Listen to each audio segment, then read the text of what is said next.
What's up guys, bienvenue au 19e épisode du Podcast Soulman. Cette semaine, j'ai reçu quelqu'un qui m'inspire beaucoup, un de mes mentors en fait, Maxime Tardif. Max est le fondateur avec son frère David de l'équipe Tardif, courtier immobilier chez Royal Lepage. Ils ont fini numéro 1 au Canada en 2021. Donc, ça vous donne une petite idée. Max est aussi un coureur d'ultramarathon que j'ai eu la chance de rencontrer l'année passée quand je l'ai pacé au Bromont Ultra.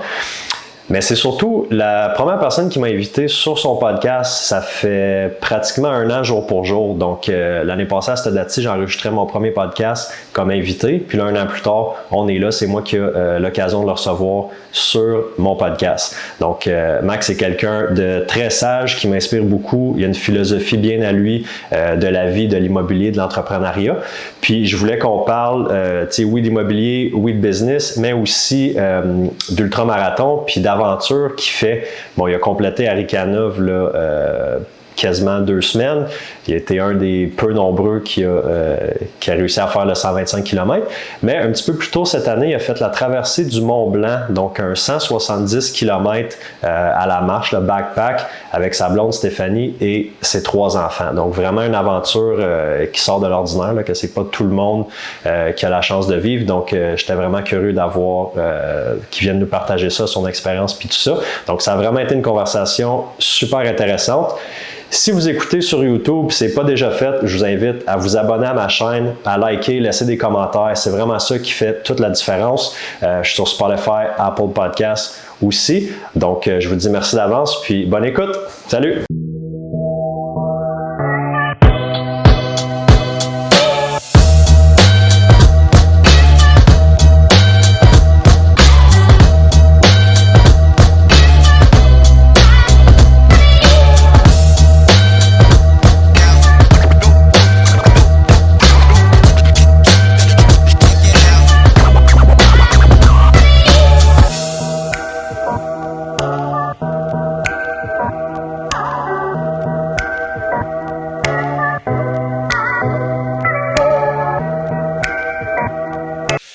Fait qu'écoute, ben merci d'avoir accepté l'invitation. On s'est vu là, une dizaine de jours là, à Charlevoix moi j'ai essayé Arikana, toi tu l'as complété, bravo. Merci beaucoup. On a eu la chance de s'en rejaser après au Mont-Grand-Fond, mais là j'ai le goût qu'on partage ça un peu avec le monde. Comment ça s'est passé? Parce qu'il y a eu, on était 275 sur le départ, il y a eu plus que 150 DNF abandon. Ouais. Fait que toi, tu es dans la minorité qui a réussi à finir le 125 kilos. Ouais. Comment ça s'est passé? Ah, écoute, tu sais, puis le monde va dire que je dis ça souvent, là, malheureusement, mais c'est la réalité de ce que c'est que avec la vie que j'ai, puis les priorités que j'ai dans la vie, j'ai pas toujours le temps, malheureusement, de m'investir dans mon entraînement. C'est extrêmement rare que j'ai le temps de dire, écoute, là, je vais faire un blitz, puis d'ailleurs, j'ai Rick Deshaies, qui est ton coach, qui est mon coach, là. J'ai payé pour son plan d'entraînement cette année, puis à ce jour, j'ai jamais regardé ce qu'il y avait dans le plan d'entraînement, là. C'est un peu ça, mais tu sais, il faut que tu fasses des choix dans la vie. Fait que j'ai passé bien du temps à surfer cet été. Ça a été ma passion pour l'été. Fait que je courais un petit peu à travers ça. Les enfants, finalement, mon plus gros entraînement que j'ai fait, ça a été aller marcher le Mont-Blanc avec mes enfants, avec Stéphanie pendant 10 jours. Fait que, tu sais, j'ai pris le départ d'Arikana, puis il y a des choses qui se passent dans ma famille présentement aussi, puis dans lesquelles je ne vais pas rentrer nécessairement aujourd'hui, mais qui faisaient en sorte que là, il y avait beaucoup de pression, beaucoup de manque de sommeil, des nuits à pas dormir. Fait que là, je suis arrivé là, puis j'ai dit à Stéphanie, j'ai dit, écoute, je pense pas que c'est une bonne idée de faire ça aujourd'hui, pour une paquet de raisons, parce que, tu sais, je veux dire, à un moment donné, le corps étant ce qu'il est, soumettre à ça, sans sommeil, sans trop d'entraînement, c'est un peu périlleux, là. Puis, ben, tu sais, j'approche tout le temps ces courses-là comme une longue aventure, hein, comme une longue méditation. Fait que finalement, j'ai dit, gars, je te cite. J'ai pensé changer à distance. Le matin de la course, la semaine avant? Pendant que j'étais en route là-bas, là, j'ai dit, Stéphanie, je pourrais peut-être changer pour le 80, puis on pourrait se retrouver le lendemain quand t'as fini, puis tout ça. Puis même le 80, il était trop lourd pour moi, je trouvais. Fait que j'ai dit, là, je savais plus trop quoi faire. J'ai dit, regarde, fuck that. Je prends le départ du 125, puis on verra où ça mène.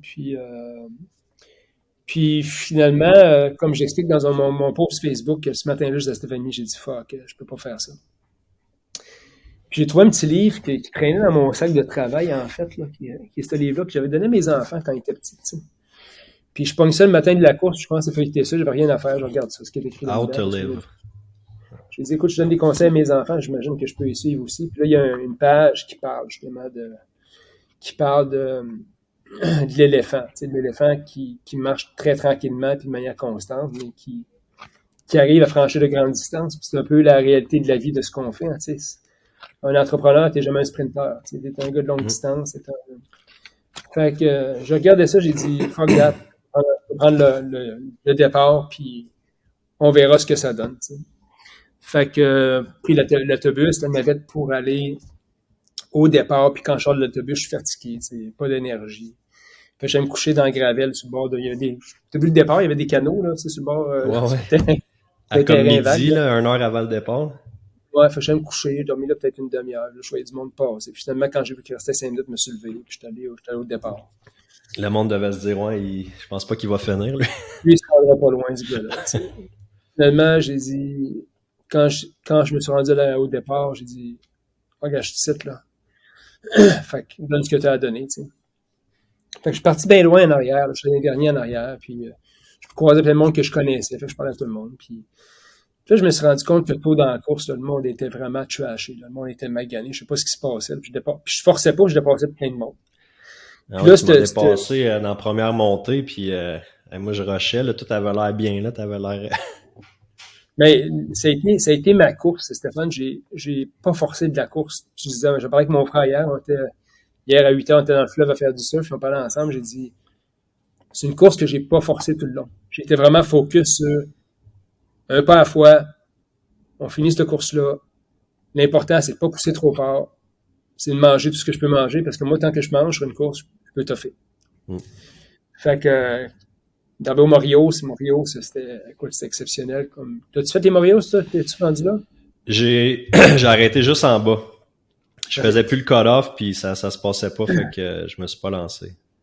Ben, le Morio, je m'étais fait vendre comme la montée. Difficile, tu sais. Fait que moi, je suis arrivé, je me suis greffé un pack qui montait, puis, tu sais, quand t'es en arrière d'un pack, tu peux pas commencer à pousser là. Fait que tu respectes tes pulsations cardiaques, tu respectes ton corps. Puis moi, dans mes courses, comme ça, faut que je sois capable. Ben, tu sais, je pense, tu as déjà couru avec moi.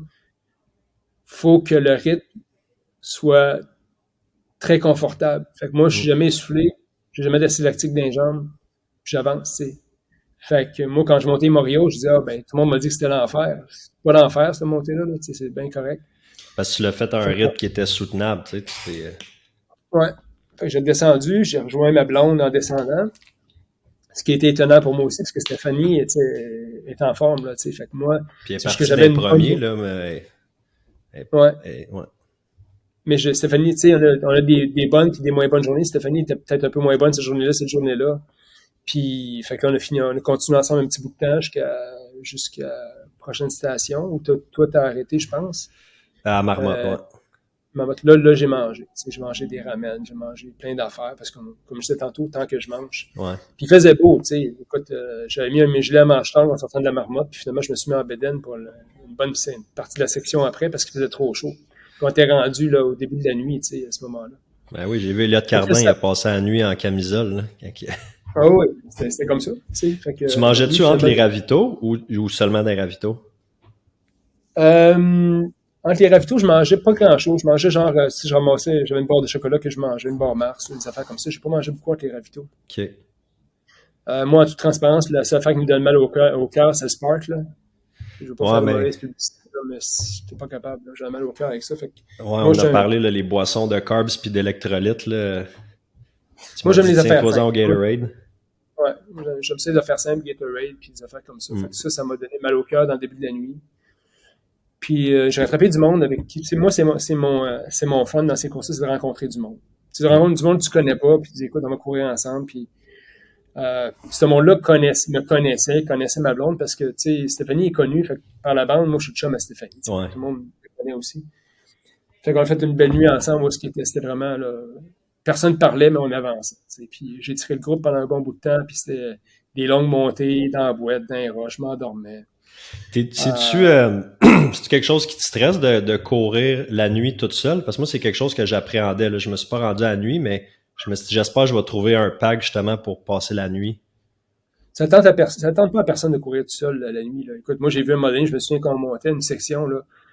Écoute, il y avait un gars qui était assis sur une bûche dans le milieu du bois tout seul, là. Je me dis, pauvre gars, là, parce qu'il n'a pas un bout à être ça. C'est une longue montée qui a dû prendre 2h30, 3 heures dans la nuit. Tu vois rien. Ouais. Je niaisais avec les gars, j'ai dit, c'était vraiment, on se penserait au Blair Witch Project, là. C'était vraiment particulier, là. Ouais. Fait que finalement, j'avais juste hâte que le soleil se lève parce que, tu sais, ton cerveau, quand il fait noir, puis t'es fatigué, puis j'étais vraiment en dette de sommeil depuis plusieurs jours, voire semaines avant ça. Tu sais, là, j'avais le goût de dormir. Puis c'est la première fois que ça m'arrivait dans une course d'avoir vraiment envie de dormir. Fait que je me suis pris des cafés en arrivant au aid station, puis ça a aidé comme ça pouvait. Là. Mm. Puis finalement, quand le soleil est revenu, ben là, l'énergie revient un peu avec ça aussi. Fait que là, j'ai croisé Eric Dehaye, ben lui, c'était un petit peu avant, j'ai croisé Eric Dehaye. Fait que tu sais, il disait, hey, t'as l'air en forme, tu sais, fait que c'était encourageant. Fait que j'ai continué, j'ai rattrapé du monde. Mais j'ai rattrapé du monde qui étaient vraiment des athlètes pas mal plus entraînés que moi. Tu sais, genre, c'est impossible quasiment, je me retrouve avec eux autres, mais j'étais tellement mindé à finir cette course-là. J'avais tellement respecté mon rythme. Même à la fin de la course, on courait du 4:30 sur des sections, puis c'était pas forcément. Ah ouais, Fait que c'est c'était ça. un peu une course magique, là, parce qu'on t'arrivais au finish en pleine forme, tu sais, l'ambulancier disait, t'es-tu correct? Ben non, j'ai dit, je peux la faire à l'envers si tu veux, là, tu sais, la boucle, fait qu'il y a des journées comme ça. Il y a des journées que tout va mal, mais tout va bien. Ouais. Puis ça, c'était une journée que tout allait mal, puis tout allait bien. Mais, tu sais, le monde se demande souvent, et pourquoi vous faites ça? Pourquoi vous... Je suis en train justement de lire un livre là-dessus qui s'appelle Do Hard Stuff. Tu sais, faites des affaires difficiles dans la vie. Puis pourquoi faire ça? C'est parce que, je l'ai déjà dit dans le passé, c'est quand tu fais des affaires difficiles, ton cerveau voit plus les affaires. T'as plus la même définition des affaires difficiles que la plupart du monde. Mm. Tu peux passer à travers bien des affaires, parce que des affaires, quand tu me dis, moi, j'ai fait 125 km en 22 heures, puis il y en a la moitié qui l'ont pas fait, puis je t'ai même pas entraîné pour ça. Ouais. Ton cerveau dit, écoute, t'es capable de faire bien des affaires. Fait que tu viens avec une mentalité comme ça, puis c'est pour ça que chaque année, tout le monde doit faire quelque chose de difficile. Tout le monde devrait pousser ses limites, puis ça n'a pas besoin d'être un 125 km. Ça peut être un marathon, ça peut être un 21 km. Mais dans l'entrepreneuriat, tu n'as pas le choix de faire ça. Parce que Mm. si tu fais pas ça, c'est pas facile ce qu'on fait. Tu gères les problèmes à tous les jours. Tu règles des problèmes à tous les jours. C'est ce qu'on fait. Ouais. En immobilier, puis n'importe qui est en affaires, là, c'est ça que tu gères des problèmes, faut que tu trouves des solutions. Moi, je vois tellement de bénéfices dans ma vie personnelle puis dans ma carrière depuis que je cours. Ça fait un peu plus que 2 ans, là. Puis c'est fou, comme tu dis, ta définition de ce qui est difficile, c'est plus la même chose. Puis je remarque aussi le niveau de confiance qui monte. Parce que tu disais, j'ai été capable de faire, bon, moi le 125, je l'ai pas réussi, mais j'ai réussi d'autres courses, de dire, hey, j'ai été capable de faire ça, tu sais. Fait qu'on dirait que il y a comme une C'est une confiance qui... confiance, Stéphane, qui est extrêmement silencieuse. Tu sais, on est rentré dans une génération, 100%, là, ça, c'est le fameux couteau. Pour le monde Le qui ont fini en bas Pinel, de... Ouais, pour ceux qui faisaient en bas de 24 heures, il avait droit à ce exact. couteau-là. C'est une confiance qui est extrêmement silencieuse. Ce qui est de plus en plus rare, parce que de nos jours, les gens vont se prétendre confiants en postant n'importe quoi sur les réseaux sociaux, en se créant des vies derrière ça, en se créant des personnages derrière ça. Et je suis assez opposé à ça, parce que je pense que, c'est pour ça que d'ailleurs je ne suis pas par choix, c'est ça présentement, puis je juge pas ça. Je ne suis pas sur Instagram, sur TikTok, ces affaires-là, parce que je ne ressens pas ce besoin-là. Mm. J'ai pas besoin que le monde sache à propos de quoi, puis je fais quoi, puis je suis qui. Euh, Parce que je sais je suis à propos de quoi, puis je suis qui. Mm. Fait qu'une fois que tu as bien établi ça dans ta vie, tu as de moins en moins besoin de te justifier envers les gens autour de toi. Et tu te sacs de plus en plus de ce que les gens pensent. Et ça, c'est une de mes grandes forces. Mm. Et c'est comme ça que je le vois. Dans le fond, ce que je veux dire, c'est que faire un ultramarathon, tu sais qu'est-ce que tu as fait. Tu sais de quoi tu es capable. Tu n'as pas besoin que le monde le sache tant que ça, parce que le monde va en parler anyways. Ouais, Ils vont c'est ça. parler de toi. Ça va se, ça va se savoir. C'est intéressant, puis c'est vrai que depuis, peut-être 6 mois, 9 mois, t'as débarqué des réseaux, mais c'est vrai parce que moi, je t'ai découvert en 2018 sur YouTube, je pense, dans le temps du podcast Les Machines, là. Ouais. Puis t'étais pas mal plus actif dans ce temps-là. Instagram, je me souviens pas, mais YouTube puis Facebook. Fait que avant même moi d'être en immobilier, tu sais, je te suivais avec ton frère, ce que vous faisiez. Stéphanie aussi dans les machines, c'est même avant l'immobilier, la course. Puis c'est ça aujourd'hui, t'es plus effacé.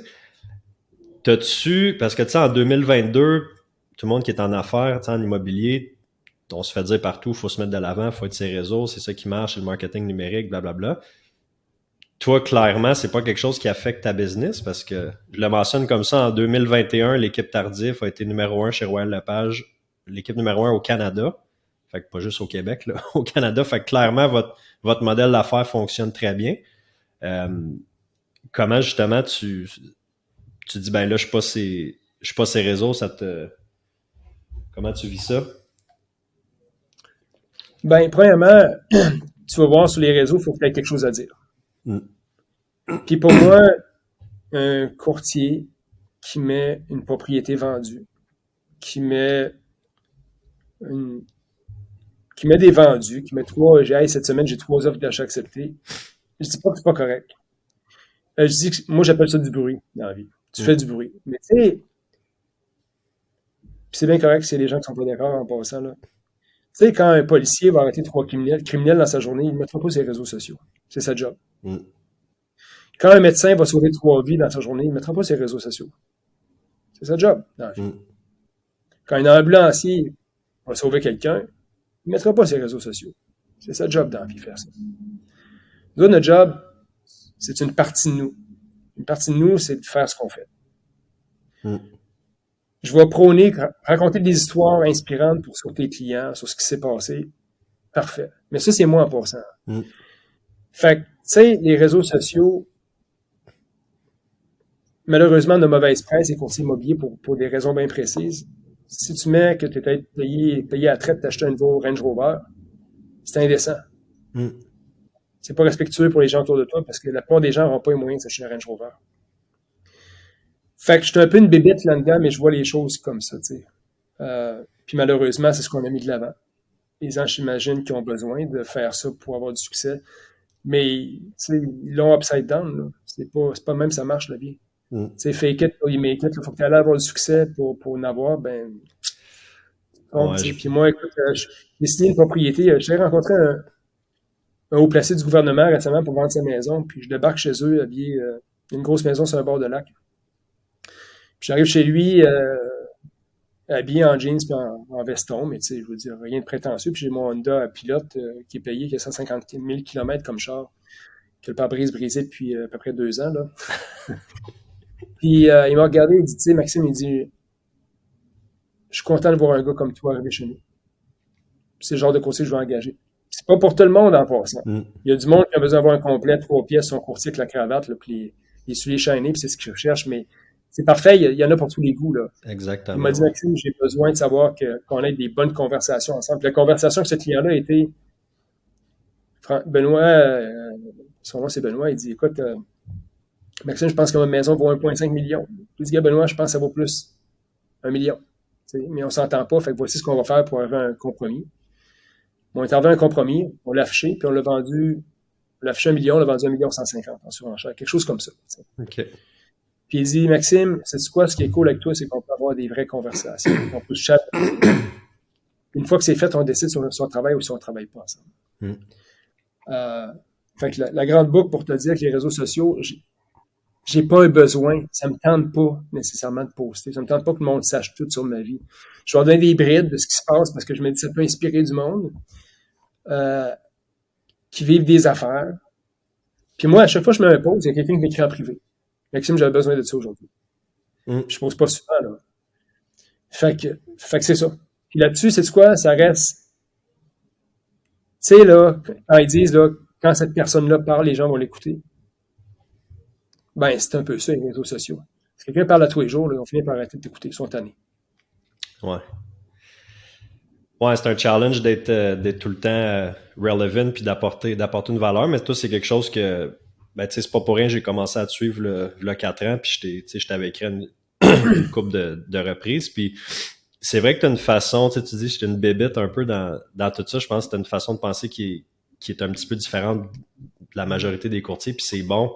Moi, je me suis beaucoup inspiré justement de ça, puis c'était une affaire, je me souviens, dans nos premières conversations, tu m'avais dit, ceux qui postent les vendus ou les promesses d'achat acceptées, tu sais, c'est ta job de le faire, mais tu m'avais dit, j'essaie toujours de raconter une histoire, puis j'ai gardé ce truc-là, puis j'ai poste les vendus, mais de le faire d'une façon que c'est pas à propos de moi ou de la maison en tant que telle, mais c'est un petit peu l'histoire du client ou la relation qu'on a eue ou quelque chose de le fun. Fait que ça, j'ai pu prendre ça, mais c'est vrai que ça peut être dur à naviguer des fois, là. Puis là, tu vas voir mon feed de Facebook leur montre Mathusalem, là, tu vas trouver j'ai évolué dans le temps. Des fois, je l'ai déjà fait. Mais l'important dans la vie, c'est d'évoluer puis de dire, écoute, c'est où je suis rendu, qu'est-ce qui est cohérent avec mes valeurs, qu'est-ce qui me ressemble, tu sais. Je pense que bottom line, c'est ça, c'est qu'est-ce qui te ressemble dans la vie, qu'est-ce que tu veux faire, où est-ce que tu veux amener ça. Fait que c'est ça. Fait que Ben, je suis rendu. ouais, ben c'est une question, tu sais, t'as une confiance aussi, tu sais t'es qui, tu sais ce que tu vaux, t'as fait tes preuves dans un sens. Fait que non, j'admire ça. Ben du monde gagnerait à justement être plus authentique, être eux-mêmes, puis pas fake it, fake it till you make it. Ben, écoute, pour moi, c'est ça. Tu sais, comme je dis, moi, je ne jugerai jamais personne pour leur façon de faire différente, tu sais, mais je pense que la vie étant ce qu'elle est, si tu n'apprends pas à te connaître puis à être vraiment à toi, tu passes à côté d'une opportunité dans la vie. Tu sais, moi, j'ai passé à travers tout, Stéphane. Là. J'ai passé à travers j'ai laissé une job, j'ai passé à travers des séparations, des moments familiales qui ont été plus challengeants. Puis j'en ai des histoires à raconter sur ma vie, puis j'ai passé à travers tout ça, là, puis ça m'a rapproché de qui j'étais à la fin de la journée. Puis il faut que tu en aies des choses comme ça pour te rapprocher. Il faut que tu en fasses des ultramarathons pour te rapprocher de qui. Fait que tu sais, à 44 ans, je suis loin d'être parfait, mais je suis pas mal satisfait de ce que je suis devenu à travers le temps. T'sais. T'as l'air pas mal sur ton sur ton X, hein, en tout cas. Ouais. Comment que puis on a déjà la conversation aussi par rapport au marketing, puis tu fais pas pas de marketing numérique, mais t'as pas de marketing traditionnel non plus. Comment tu fais pour générer autant de business année après année? Ça fait quoi, 20 ans tu es en immobilier, là? Ben, ça revient à ce que je disais tantôt, hein, c'est que c'est le monde qui parle de toi. Tu n'as même plus besoin de parler. T'sais. Quand le monde m'appelle, c'est que j'entends encore un matin, là, je reçois un message, c'est une cliente, je laisse mon téléphone à mon adjointe, là, puis c'était hey, j'ai parlé à toi, à mes voisins de toi, ils vont t'appeler pour vendre. Qui d'autre que toi que je référais pour des bons services? Ça, c'est comme la majorité de ma business, c'est ça. T'sais. Des anciens clients, du monde satisfait. J'ai jamais été sur un autobus, j'ai jamais été sur un abribus, j'ai jamais été sur un billboard. C'est un choix bien personnel, mais c'est pas ce que j'ai mis de l'avant dans ma vie. Puis c'est ça. C'est facile à un moment donné, l'ego étant ce qui est, tu peux te gonfler. Hein, c'est bon, j'ai besoin de me voir, j'ai besoin d'afficher mon succès, que le monde voit que je suis là. Ouais. Mais moi, j'ai un malaise. Si je passe à l'émission de télévision, là, je passais à McSwing la semaine passée, je n'ai même pas réécouté l'émission. C'est le monde qui m'en parle. Ah, regarde, parlez-en pas. Je n'écoute pas ça. Je réécoute jamais. J'ai jamais réécouté un podcast. J'ai jamais réécouté. J'ai pas envie de me regarder, de me revoir. Ça m'intéresse pas tant que ça. Ah ouais. Même pas dans l'optique de voir. Parce que moi, je vais aller regarder mes podcasts, surtout essayer de m'améliorer, tu sais.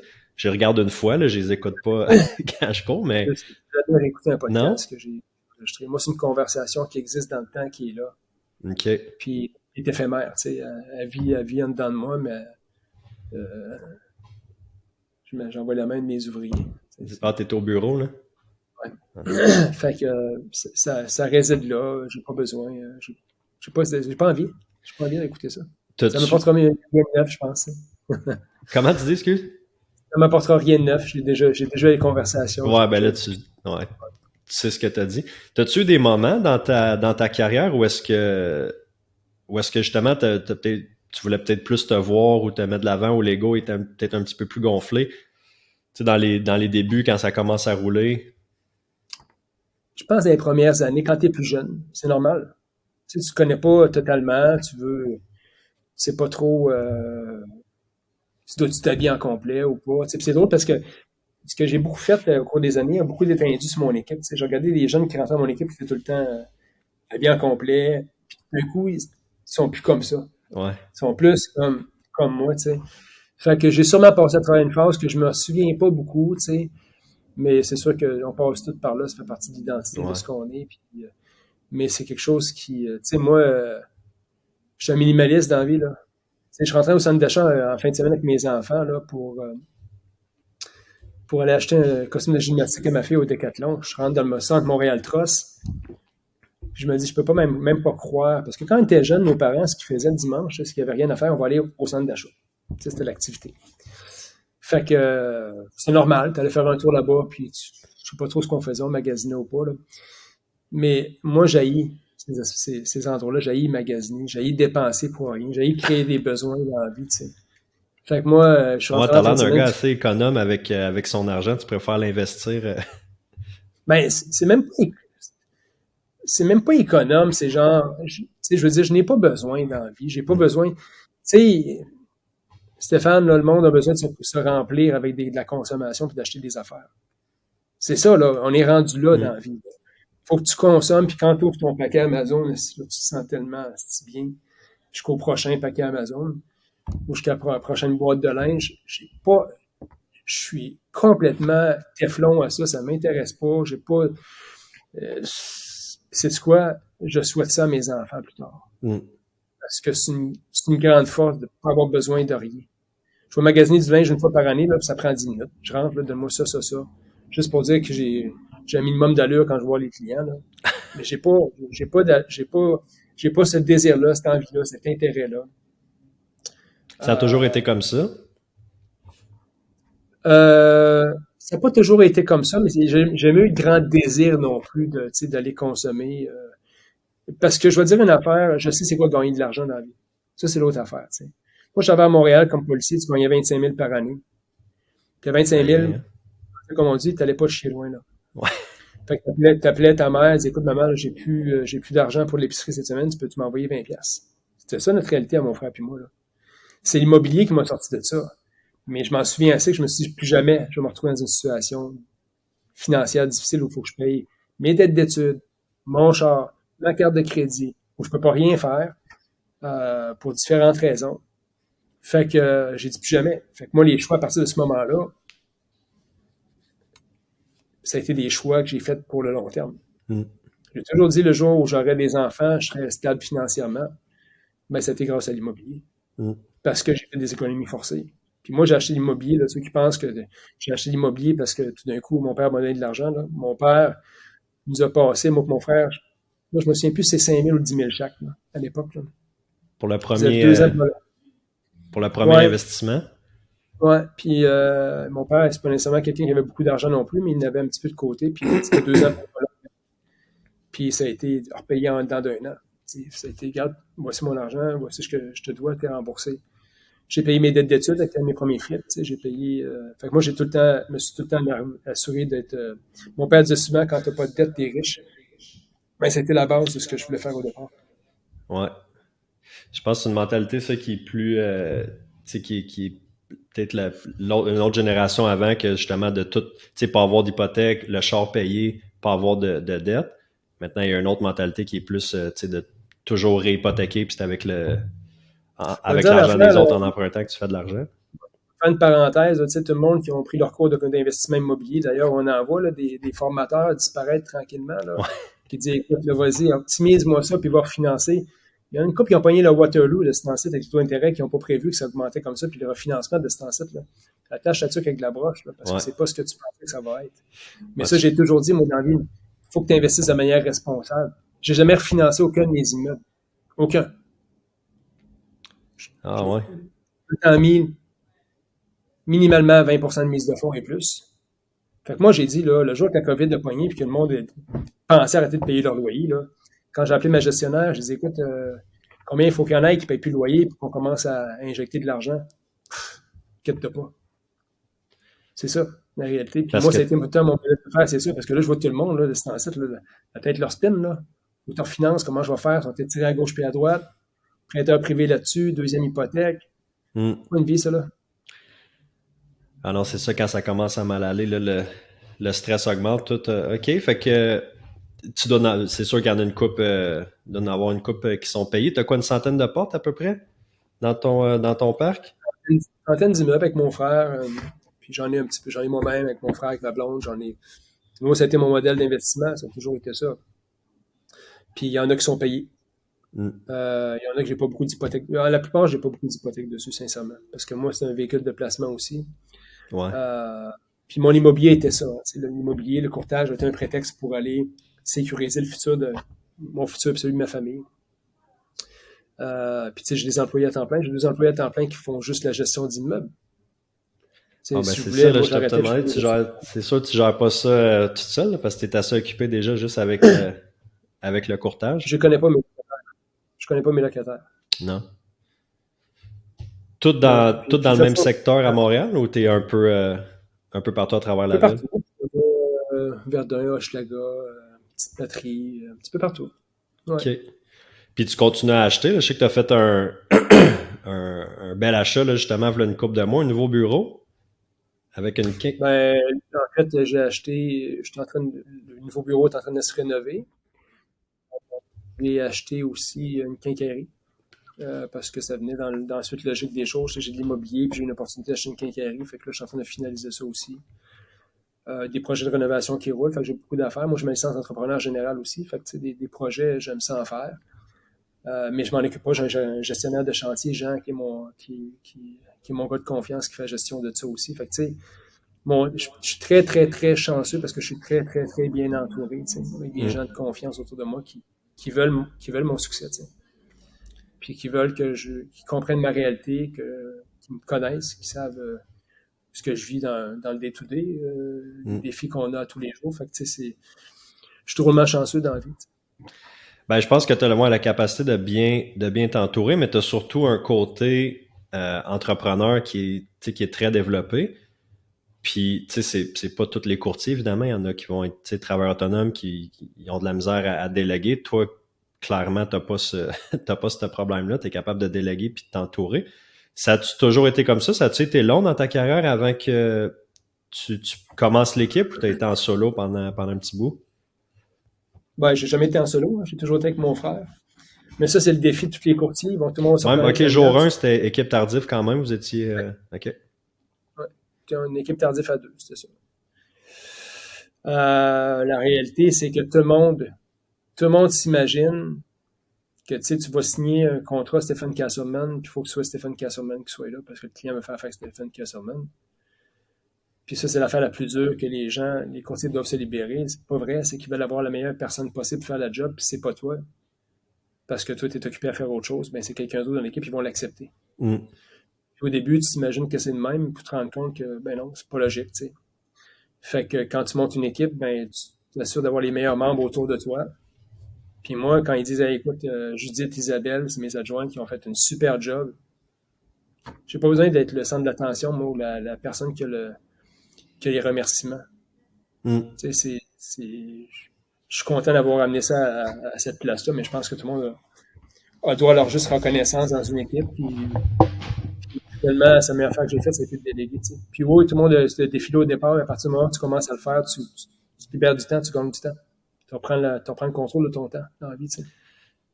Ah ouais, ça, c'est un. Je le vis là, depuis un an, un petit peu moins qu'un an. Là. C'est un game changer. Là, J'ai tellement plus de temps qu'avant. Là. Mais là, tu changes de rôle dans la vie. Ouais, T'es plus chef contrôlé, tu deviens gestionnaire. Tu gères du monde. exactement. Ça s'apprend. Ouais. C'est complexe parce qu'il faut que tu saches bien gérer du monde pour qu'ils veulent rester, pour qu'ils soient heureux, gérer leur progression, leur développement. Fait que ça, c'est un autre très long apprentissage. Ça ne prend pas du jour au lendemain, tu sais, être un gestionnaire. Moi, j'ai tout le temps dit, c'est c'est venu gros malgré moi. Je m'attendais pas à ça. C'est juste que tout le monde vient me voir et que je peux travailler avec toi. Ben, OK, oui, prends. Moi, j'ai mes bureaux à moi. Prends un bureau, c'est toi, puis travaille. C'était à peu près ça, ma carrière au début en immobilier. Puis là, on est rendu à quelque chose qui, moi, mon frère, qui est assez gros, ça mérite réflexion beaucoup sur comment est-ce qu'on va évoluer là-dedans. Est-ce que Maxime et David veulent faire du courtage pour le restant de leur vie? Bien, clairement pas. Nous autres, ça va être de la gestion à court moyen terme pour pouvoir aider les gens à créer ce qu'on a créé de leur côté aussi. Parce que quelque part, à l'immobilier, on a fait là, j'en ai derrière de la cravate des transactions avec mon frère. Là. On a vu des affaires. Fait qu'il n'y a pas grand monde, je pense, qui ont été autant impliqués sur le terrain puis aussi longtemps en immobilier. On va dire, en affaires, on en a là.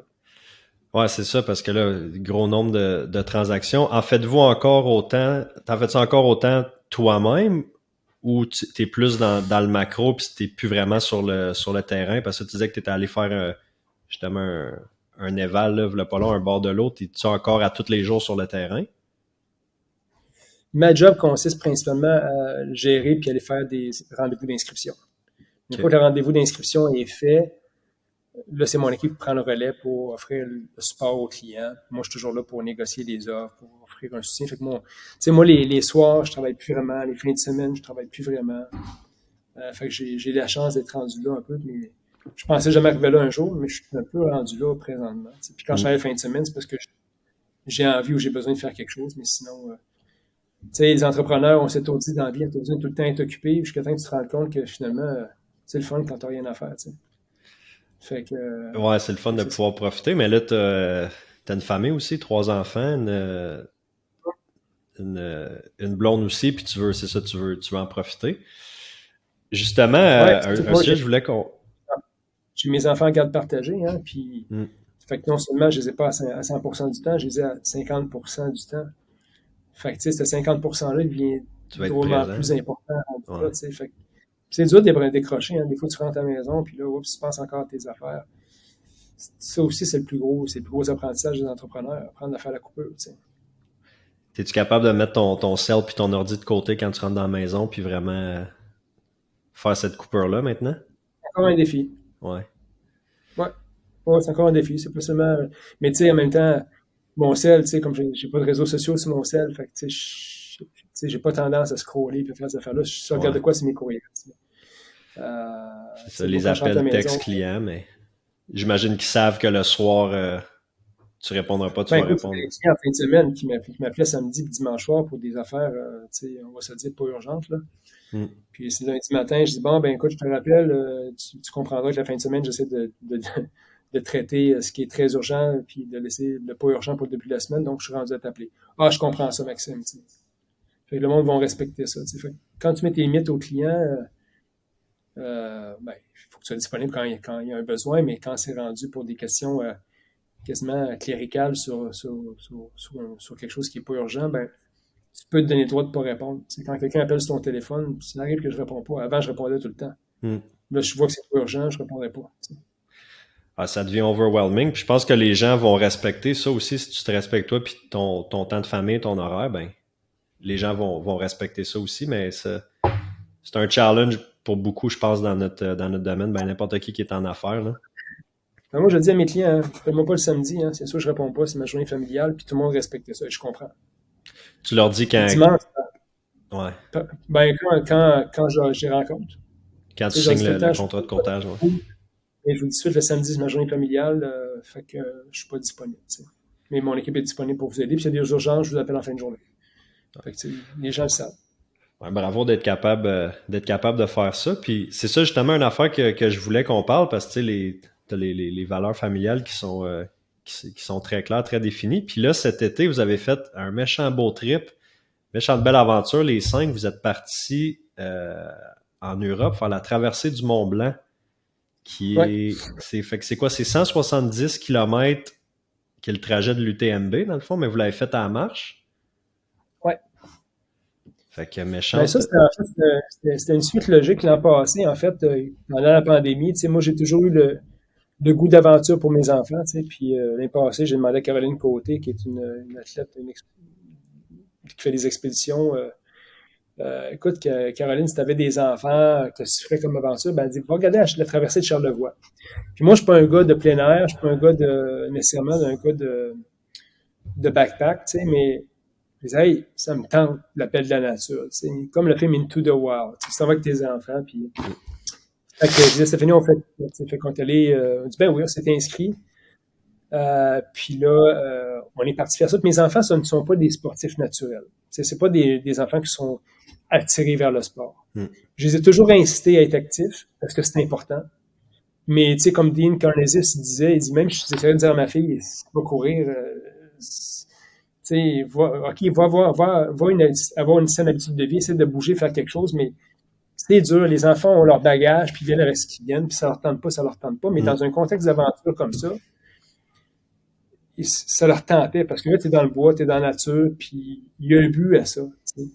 Fait que la traversée de Charlevoix que j'ai faite l'année d'avant a été vraiment, vraiment spéciale avec ces enfants-là, parce que c'était trippant, parce qu'on se retrouvait dans la nature, pas de réseau cellulaire, avec des enfants qui étaient motivés, qui avaient du fun, qui étaient dans la nature. Fait que c'était vraiment quelque chose de très, très, très spécial de vivre ça avec eux autres. Fait que est-ce que c'est le même parcours que Arikana, où ça ressemble pas mal? Oui, c'est le même parcours, mais c'est pas. Tu vois, il y a des parties du 125 là, que je reconnaissais pas. Okay. Fait que, tu sais, genre, c'est pas toutes les mêmes sections. Fait que t'as à peu près un 125 km sur. 110 km qu'on a fait. 110, ok. Sur fait quoi, 4 jours? En backpack, là, en autonomie, là. 6 jours, je pense. 6? Ouais. Ok. Fait que c'est à peu près, on a fait entre 15 et 20 km par jour. Ça ressemblait à ça. Quand même. Puis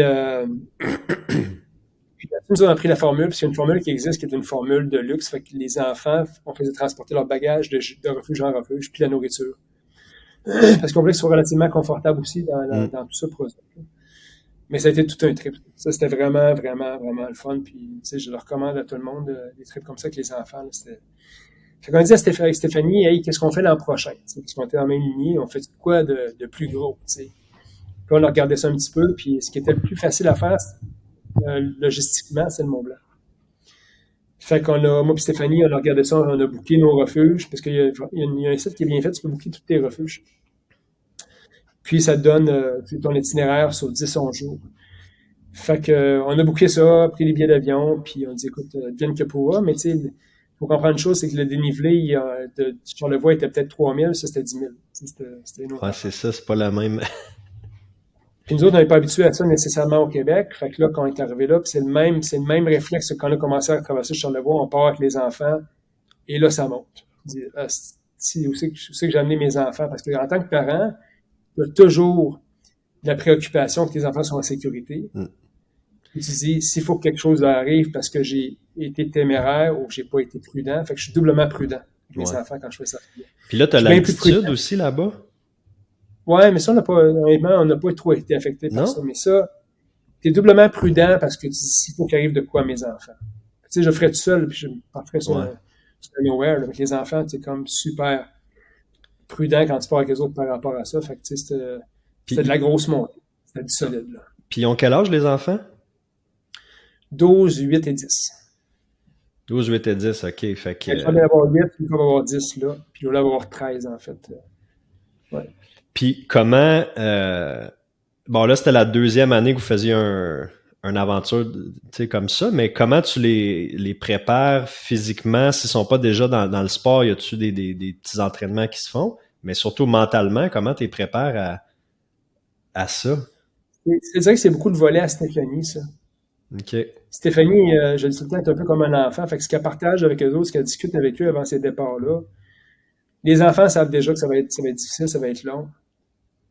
Mais c'est particulier, les enfants. Tu sais, moi, je me souviens plus comment j'étais à cet âge-là, mais ils n'ont pas les mêmes limites que nous autres. Fait qu'eux autres, là, quand ils marchent sur un sentier, tu sais, ils vont dépasser les adultes. Puis, dans leur tête, c'est normal. Tu sais. Mais ils ont pas, les enfants sont très résilients en général. Ils ont pas les mêmes limites que nous autres. Ils n'ont pas les mêmes préoccupations que nous autres en tant que parents au niveau de la sécurité. Fait qu'eux autres, là, moi, ce que je m'assurais, c'est qu'ils buvaient régulièrement, qu'ils mangeaient suffisamment pour comprendre à la fin de chaque étape. Mais mes enfants n'étaient pas préparés pour ça. Il n'y a pas de préparation particulière. C'était vraiment sur la force du groupe. Quand tu pars en équipe, en groupe, Mm. tu sais que tu veux le finir ensemble, puis tu vas te supporter tranquillement. Puis moi, je m'étais juste mis dans la tête que quand je marchais, c'était la vitesse d'un enfant. Fait que mes pas que je faisais pour monter une montagne, c'est des pas, des petits pas, là. Je veux dire, Mm. j'avançais comme un. Je me disais, j'ai des jambes d'enfant, quelle amplitude de jambes que j'ai, ben c'est ça. Mm. Fait que, puis les enfants, ben on marchait ensemble, puis c'était comme ça. Puis finalement, les premières journées, tu voyais, il y a beaucoup de monde sur le Mont Blanc. Hein. Puis je pense que le monde s'imaginait quand t'es une famille qui faisait une coupe d'étapes ou une coupe de journée, puis là, tu vois qu'à force que les journées avancent, on dit, OK, vous le faites au complet, là. Parce que d'habitude, les familles vont faire ça en 2, 3 shots. Là. Ils vont aller 2, 3. Une année, ils vont faire tel point, tel point. Deuxième journée, deuxième année, ils vont faire un autre point. Parce que tu faisais quoi, 15-20 kilos par jour à peu près? Ouais, 15-20 kilos de solide Ouais. dénivelé Je par jour. suivais sur vos Strava, là, je voyais les distances. Ouais. Tu sentais-tu un petit peu le regard des autres un peu? Tu sentais-tu comme du jugement ou comme soit sur la montagne ou peut-être avant de partir de votre entourage? Ah, mais ça, il y en a toujours un peu. Tu sais, je veux dire, le monde va dire, hey, c'est trop pour des enfants, qu'est-ce que c'est ça? Mais je te dirais que ce que je voyais sur le Mont Blanc, c'était beaucoup, au départ, c'était genre de l'irritation. De Du monde. l'irritation? Ouais. OK. Parce que il y a des gens, c'est le projet d'une vie aller faire le Mont Blanc. C'est difficile. C'est un Mm. gros défi pour la plupart du monde. Puis ils ont des enfants que les autres, ils adressent ça comme un jeu quasiment. OK, ouais. Fait qu'au début, je voyais du monde relativement irrité. Jusqu'à temps que le monde se rende compte, dit les autres, là, si bol, sont quelque chose, ces enfants-là. Puis là, ça me faisait dire. À partir de la moitié du voyage, on se faisait dire, waouh, vos enfants sont exceptionnels. Méchante école pour vos enfants. Fait que beaucoup d'admiration après ça. Mais c'est normal, c'est comme toute nouvelle aventure dans la vie. Tu sais, Stéphane, tu vas être courtier immobilier, si tu vas hériter du monde de lui. Voyons, qu'est-ce que tu fais là, le Chris?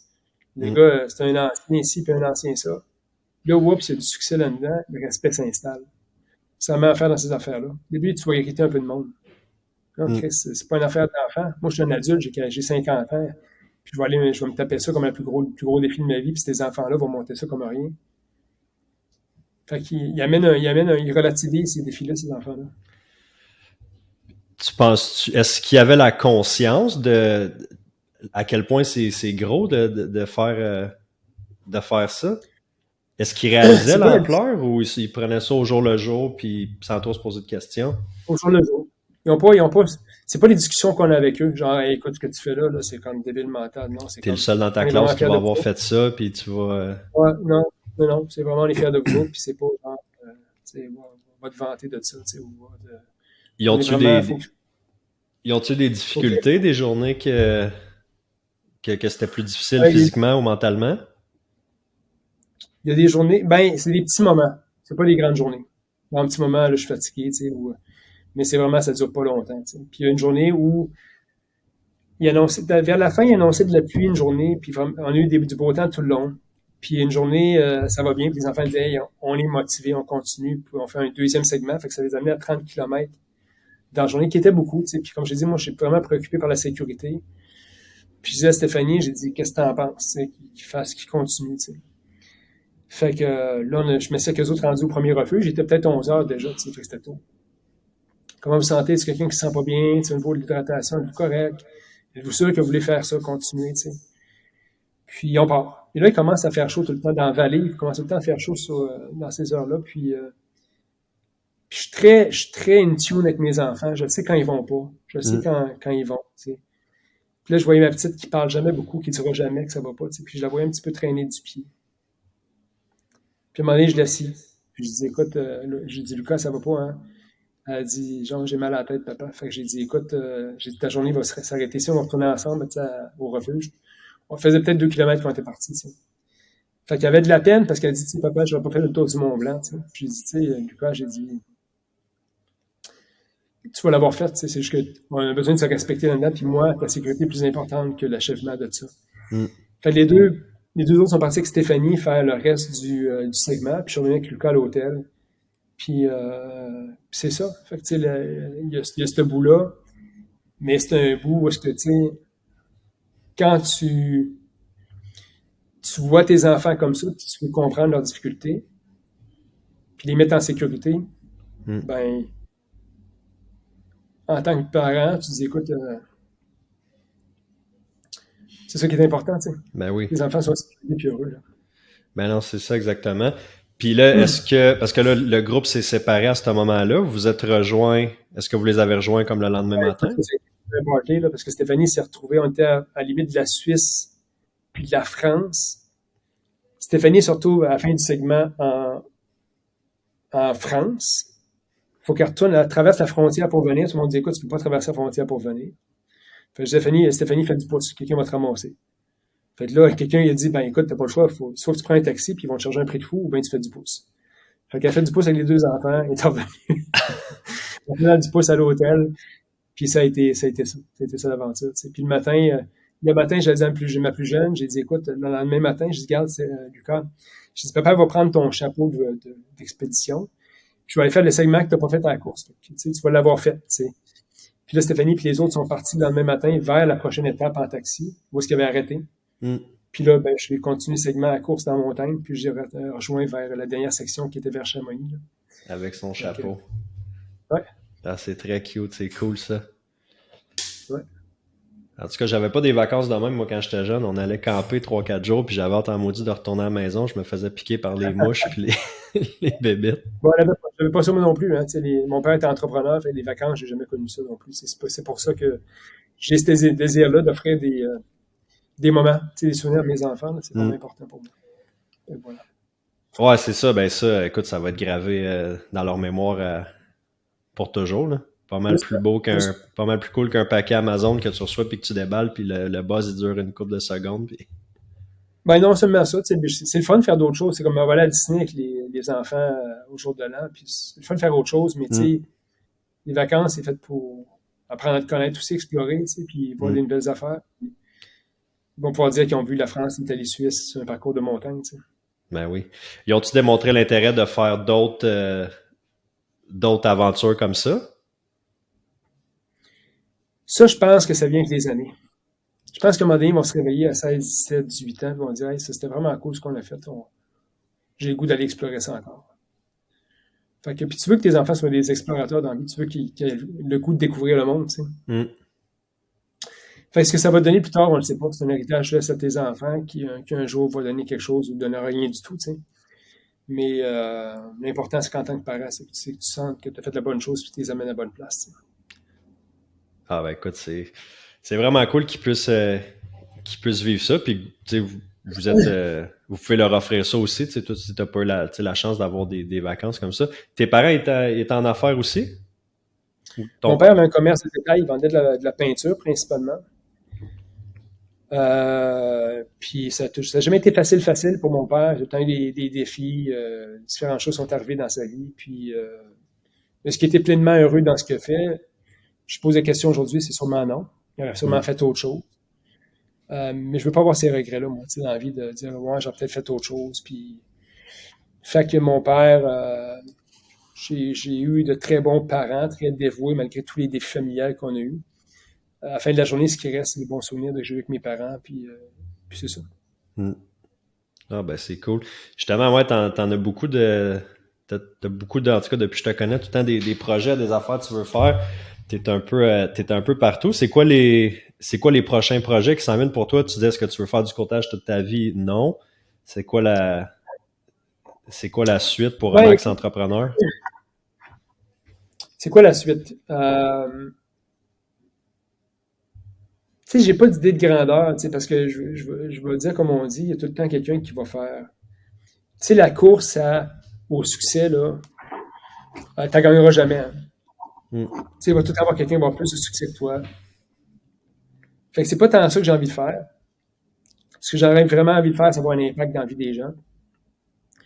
Parce que c'est ce qui me nourrit, tu sais, dans la vie de tes enfants, dans la vie de moi avec qui tu travailles, tu sais.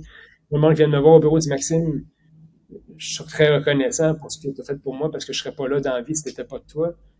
Mais pour moi, c'est significatif, ça. Parce que le jour où tu vas partir, tu veux que Et les gens disent de toi, tu sais, Maxime Tardif, grâce à lui, il y a telle affaire. Il a fait une différence dans ma vie. Puis moi, c'est là que j'en suis dans ma vie, tu sais.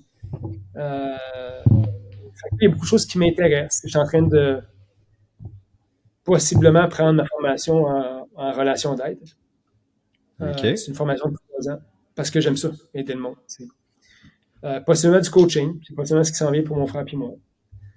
Parce qu'on a trop formé de courtiers à succès puis de bonnes personnes pour partager ça avec d'autres personnes.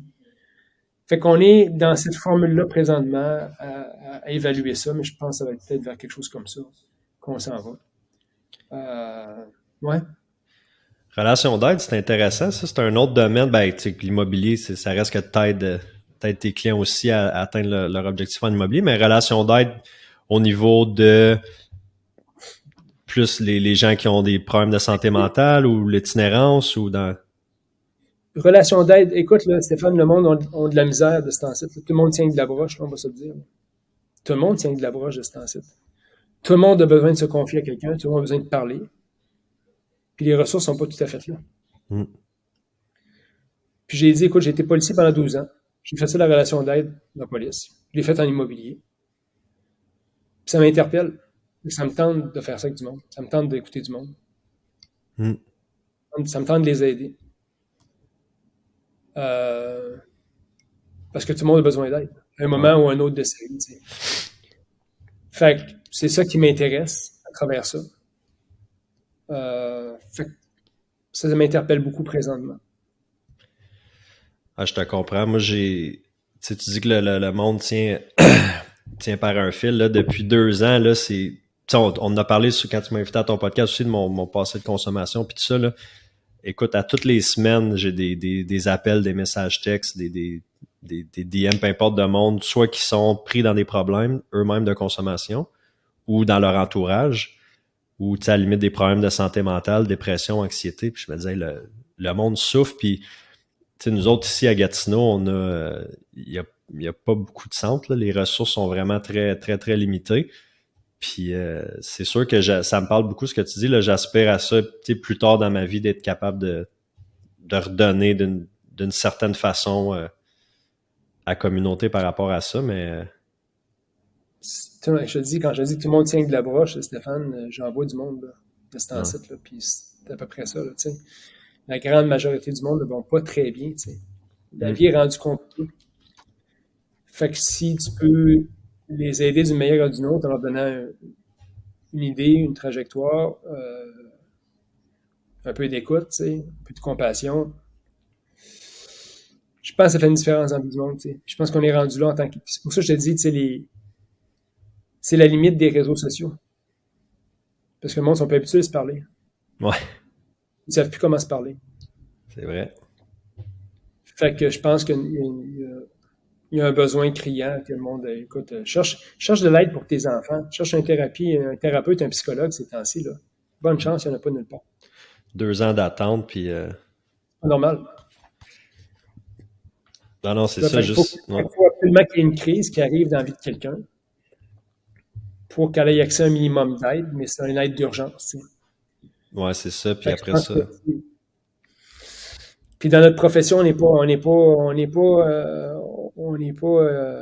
pas inconnu dans notre milieu. Moi, j'ai plein de courtiers qui m'ont écrit avoir des problèmes personnels, des préoccupations personnelles, puis il n'y a pas d'aide. Ça n'a pas vraiment quoi faire pour y arriver, tu sais. Ah ouais, c'est fou. Juste en immobilier, là, ça arrive fréquemment que j'ai des conversations avec d'autres courtiers par rapport à... Ils vivent des situations difficiles, surtout avec la consommation, mais alors, ben écoute, c'est tout à ton honneur de faire ça. J'ai hâte de voir comment ça va se dessiner pour toi. Puis, tu disais d'avoir un impact dans la vie des gens. En tout cas, moi, je peux te dire que tu as un impact positif dans la mienne, que ça soit de m'aider à justement sortir de ma zone puis partir le podcast. Mais on a eu des séances de coaching, si on veut, là, ensemble. Fait que, tu sais, je pense que en immobilier, tu m'as aidé beaucoup. Juste des petits trucs sur les ultramarathons aussi quand on s'est croisés ici et là. Fait que non, très, très inspirant ton parcours puis ta mentalité, ta façon de penser, ta façon d'approcher la vie, là, c'est rafraîchissant. On voit pas ça à tous les jours, surtout dans notre domaine. Ben, t'as quel âge, Stéphane? 34. Ben, moi, j'ai 10 ans de plus que toi, tu sais. Fait que j'ai les en arrière de la cravate, ces 10 ans-là, Ouais. tu sais, tu vas voir. Fait que tu vas être rendu à mon âge, puis tu vas voir, on évolue vite dans la vie, hein. Puis si je peux aider du monde à... Tu sais, moi, j'ai eu la chance d'avoir un frère jumeau dans la vie. C'est une très grande force parce que t'es deux. T'apprends de ton frère. Les discussions ensemble. Tu peux parler de tout. Ça, c'est pas tout le monde qui a ça. Ouais. Fait que si je peux aider du monde à évoluer, à grandir à travers ce qu'ils vivent, à travers leurs difficultés et leurs succès, ben, ça me rend heureux, tu sais. C'est ça. Puis tu vas voir des enfants aussi. Il y a d'autres défis un jour qui viennent avec ça, tu sais. Ouais. Ça t'apprend beaucoup sur toi, tu sais, sur la résilience, sur avoir de l'amour inconditionnel, sur, tu sais, tu vas voir, la vie va te challenger à bien des moments où tu t'y attendras pas, tu sais. Mais c'est la beauté de la vie aussi. Pendant un bout, je me disais, tu sais, quand j'étais plus jeune, je disais, tu sais, moi, j'en voudrais pas d'enfants. Je voudrais pas vivre, mettons, ce que j'ai fait vivre à mes parents. Aujourd'hui, ça a changé un peu. J'en ai pas, je prévois pas d'en avoir à court terme non plus, mais écoute, on verra. Je t'en souhaite. C'est une belle aventure. Ah, ma mère, elle me le dit tout le temps, elle dit, tu sais, vous, on est trois dans la famille, elle dit, vous nous avez tellement fait évoluer puis grandir. Fait que, écoute, je vais peut-être vivre ça un jour, on pourra s'en reparler. On arrive pas mal à la fin de l'épisode. Écoute, je sais que les deux, on est bien occupés. Là, on enregistre ça, il est mardi matin. Fait que le téléphone, il a sûrement sonné pas mal pendant 1 heure. Merci d'avoir pris le temps de venir au podcast aujourd'hui. Super intéressant, super inspirant. Puis comme je te dis, t'as une façon de penser, de voir la vie, la business, d'approcher les ultramarathons aussi, qui est très, très rafraîchante puis qui m'inspire beaucoup. Fait que, écoute, j'espère qu'on va avoir la chance de se revoir bientôt, peut-être sur une autre course. Ben écoute, à suivre. Sinon, moi, c'est sûr, je refais Arikana l'année prochaine. J'ai une revanche à prendre. Puis, OK, bon, ben écoute, on s'en parle bientôt. Merci, Max. Passe une belle journée.